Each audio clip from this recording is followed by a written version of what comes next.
Hello there, and welcome to decimals, fractions, and percentages.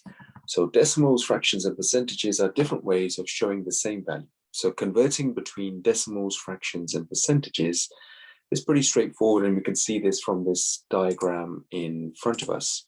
So from fractions to decimals, we divide the numerator by the denominator.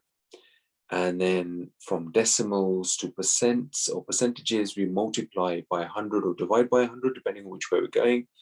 And then from percentages to fractions, we put the percentage over the denominator of 100, and then we always just simplify. But here's an example here on the right-hand side. So the decimal is 0.85, and 0.85, if we're working this out by a percentage or out of 100, then it will be 85 out of 100.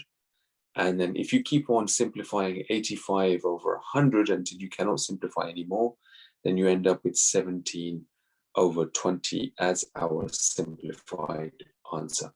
And 85 over 100 or 0.85 is the same as 85% if you're multiplying by 100 and turning it into a percentage. Let's go to our first question example. So in a class of 20 students, 1/4 have a younger sibling. How many students in the class have a younger sibling? So in this case, you're just working out what a quarter of 20 is. And we're just going to do a quarter of 20.